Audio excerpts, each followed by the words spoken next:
Welcome back. After 30 years in the country, iconic fashion brand Benetton is on a mission to bring back its cool quotient and chart a new growth trajectory. During a visit to India, Massimo Renon, Global Chief Executive Officer of Benetton Group, got into a conversation with Storyboard 18's Dilshad Irani to explain the new vision and creative direction for Benetton and the transformation of the legendary brand. Listen in to find out how Benetton is planning to become bold and cool again. Hello and welcome to Storyboard 18, Massimo. It's lovely to have you on the show. Hello, it's my pleasure, and thank you for... And welcome to India. This is your first trip to the country. I'm so delighted to be here, so I'm very happy. Brilliant, brilliant. So let me just ask you straight off the bat, right?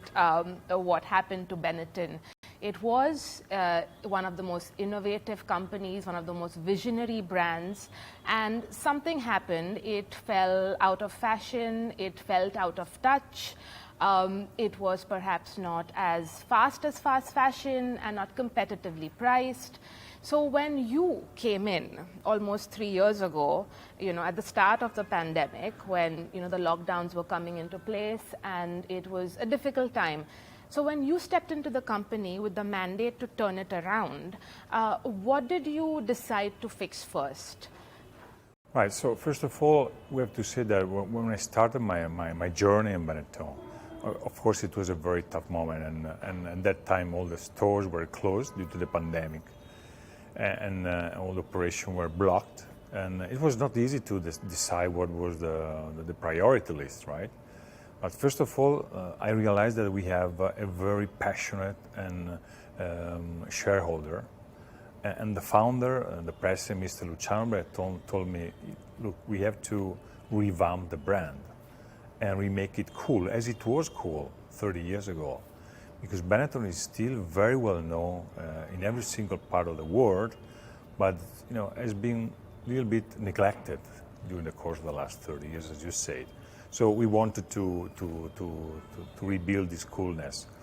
And the first thing we did was, as always, we started from the product, because the product is the key, is the core. So we decided to implement a sort of operational system where the product had to have the quality that the customer and consumer were expecting. And we started a lot of initiative regarding that, right? So start putting the product as a center of the new project, and all the initiative of communication, distribution, and supply chain that comes after. Where does India stand in Benetton's global scheme of things currently? And what's the agenda for this trip in terms of, are you looking at putting in some investments? What are you focused on over the next, say, 2-3 years? Right. So first of all, let me tell you that we are very much satisfied about the new management, the local management we have here. The leadership is very strong. We gave full mandate to the local leader, Ram, to implement a new plan in order to turn around the brand locally. And actually it's happening. And we're very much happy to see that the brand is revamping also locally. You can see these beautiful stores will be restored, and 50% of all distribution stores in India will be refurbished or refit. In 2022 has been already a part of it, and then 2023 the rest. So 50% is a big number. And India is a strategic market for us for many reasons. First of all, it's been one of the first countries where all the values and principles of the brand have been implemented from the day one. So color, joyful, sustainability, and attention to consumers. And that was a great key factor of success in India. Is after the domestic market is the second largest market we have in the world. The potential is huge. Indian population is very attentive to fashion, is getting more and more attentive to what's happening around the world. And we believe that all the consumers that we have in India will be profiled as the future consumer for Benetton. But so you're not setting any kind of targets right now in terms of the number of stores you're looking at to expand to some of the markets that you're getting into? For instance, are you looking at more tier 2 and tier 3 markets for Benetton? And what formats are you going to sort of look at? If you could just give us a little bit as an insight into what you're thinking. Sure.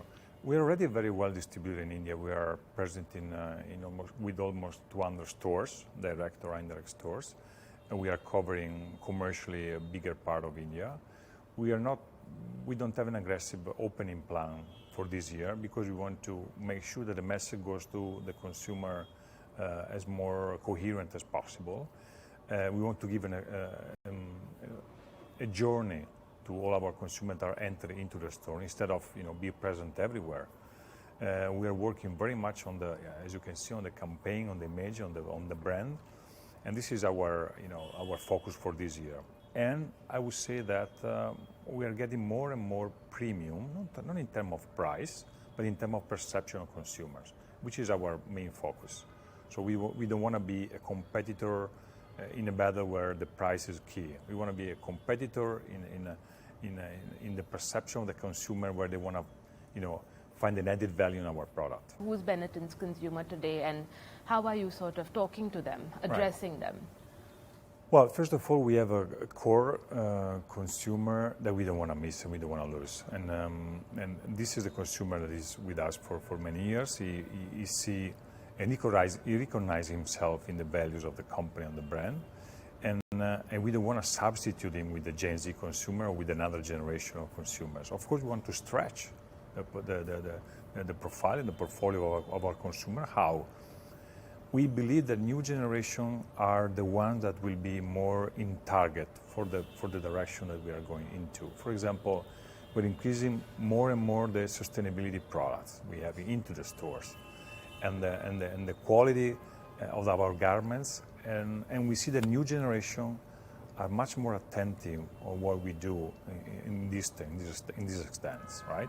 So influencers for us are an amplification of our message, but they are not the final destination. We don't want to go through them because they give more awareness of our brand.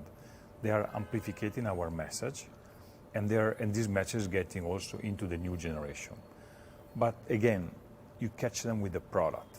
You catch them with the added value that you can put into the product. It's not a matter of price. It's not a matter only to advertising campaign. We reach them and we engage them if we have a good product for them and a good message for them. Absolutely. Well, thank you so much for your time, Massimo. It was lovely chatting with you. Now, how is MasterCard leveraging its sports sponsorships in India? We find out from Mansi Narasimhan, Vice President and Head Marketing and Communication South Asia, MasterCard, on the other side of this break.